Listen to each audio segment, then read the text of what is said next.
Hi there, Clint McDonald with his weekly update from McDonald Racing. Last weekend we had a bit of a mixed bag. We had 3 runners at Caulfield Cup Day, and I have to say that Royal Rada, a horse that we thought would go there and run really well, was very disappointing. He raced very flat, and he just showed no sort of zoom at the end of the race. So what we've done with him is we've sent him down to the beach. He'll have probably a week down there in the water and try to freshen him up mentally and bring him back for a sprint trip and see whether we can sort of get him back onto his best foot again. We had Old Pacino run. I thought he ran really well. He didn't have a lot of luck in a slowly run race and got to the line nicely, and we're backing him up again this weekend. He's going to St Arnaud for the Cup, and I think that he'll be very hard to beat there. We also had Diamond Lady run.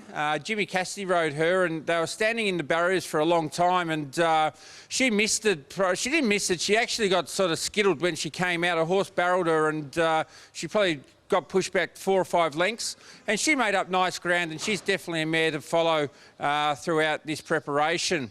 This week we've had a couple of runners at Geelong Cup. We had Circle the Globe who ran in the 2400 metre race. She was disappointing. She led up and probably wasn't good enough in that company. And we also had Honeyflower running a $100,000 race, and she got the chocolate. So it was really good for the stable for her to win, for Keith Murphy, who's been a long-time owner of the stable, and we were really pleased to get that result. Today at Ballarat we had Before a Promise coming back after a long layoff. She ran terrific. Didn't have a lot of luck in running, got caught wide and then got into a bit of a bumping duel coming around the turn. They're not making a lot of ground there today, and I thought that she sprinted but wasn't able to sort of make the ground that she needed to, and probably knocked up with 50 to go, so she was okay.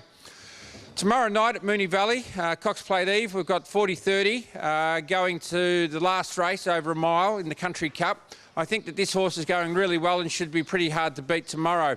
We've also got a horse going to Wangaratta in Gads Hill. He's a horse that's shown us good ability here, but not on race day. Tomorrow at the 1400, we think that we'll probably lead with him, and if he's able to find a soft lead, I think that he can run a good race at odds. On Saturday, we've got a horse that's not in our stable any longer, but Bigelow, that a lot of our clients are partners in, is racing Cox Plate Day. I'm still got a share in the horse. He's been down at Shea Edens. He's going really well, and he's definitely a horse to sort of keep an eye on Cox Plate Day. He's in the 1,000 metre open. The horse behind me here is a 2-year-old by Real Saga. He's a horse called Silent Saga, which is owned by Brian and Joan Durran. He's a lovely horse. He's just come back into work, and as you can see, he's still a very cheeky boy, so he'll need to do a little bit more work to get that fire out of his belly.